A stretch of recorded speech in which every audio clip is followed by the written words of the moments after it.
ఉమ్మడి గుంటూరు జిల్లా వినుకొండలో జరిగిన రెండేళ్ల నమ్మకం విజయోత్సవ సభలో రాజకీయ వేడి నెలకొంది. గంగినేని ఫంక్షన్ హాల్లో జరిగిన కార్యక్రమంలో టీడీపీ జాతీయ ఉపాధ్యక్షుడు ఎమ్మెల్యే కన్నా లక్ష్మీనారాయణ పాల్గొన్నారు. ఆయన వైసీపీ పాలనపై తీవ్ర విమర్శలు చేశారు. చంద్రబాబుపై తప్పుడు కేసులు పెట్టి జైలుకు పంపారని, వైసీపీ హయాంలో రాష్ట్రంలో రాక్షస పాలన సాగిందని ఆరోపించారు. గత ప్రభుత్వంలో అభివృద్ధి శూన్యమని, ల్యాండ్ టైటిల్ యాక్ట్ పేరుతో భూములు కాజేసే ప్రయత్నం జరిగిందని ఆయన వ్యాఖ్యానించారు.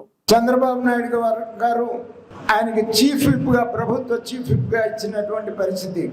ఆ అవకాశంతో వినుకొండ నియోజకవర్గం ఎంతో అభివృద్ధి పదంలో ముందుకెళ్తుంది అని అనడానికి నిదర్శనం ఇప్పుడు ఆయన కంపారిజన్ స్టేట్మెంట్ మీ అందరికీ చూపించారు.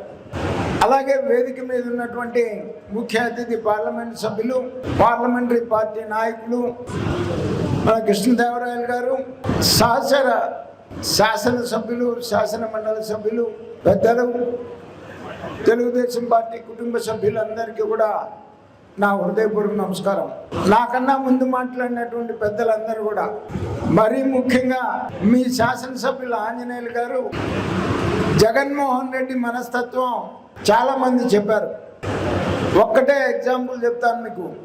ఒక్క ఛాన్స్ అని అధికారంలోకి వచ్చిన రోజు మరుక్షణమే 50 లక్షల మంది భవన నిర్మాణ కార్మికుల పొట్ట కొట్టినటువంటి రాష్ట్ర ముఖ్యమంత్రి ఆంధ్ర రాష్ట్ర చరిత్రలో ఎవరైనా ఉన్నాడు అని అంటే అది జగన్మోహన్ రెడ్డి మాత్రమే అని చెప్పేసి చెప్తా ఉన్నాను. పథకం ప్రకారం ప్లాన్ వేసుకున్న తర్వాతనే ఈ రాష్ట్రంలో ఇసుక పాలసీని అనౌన్స్ చేశాడు.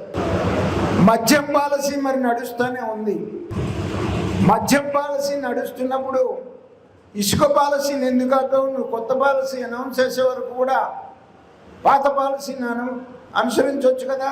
కానీ 50 లక్షల మంది భవన నిర్మాణ కార్మికులు పొట్టగొట్టినటువంటి ఆంధ్ర రాష్ట్ర చరిత్రలో చరిత్రహీనుడు ఎవరైనా ఉన్నాడు ముఖ్యమంత్రిగా అని అంటే అది జగన్మోహన్ రెడ్డి మాత్రమే అని చెప్పేసి నేను సందర్భంగా తెలియజేస్తా ఉన్నాను.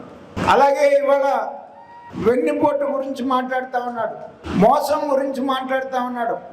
నేను ప్రతిసారి చెప్తానని ఇప్పుడు కాదు, యువజన శ్రామిక రైతు కాంగ్రెస్ పార్టీ పుట్టుకే ఒక మోసం అని చెప్పేసి ఆ పార్టీ పుట్టినప్పటి నుంచి చెప్తానే ఉన్నాను.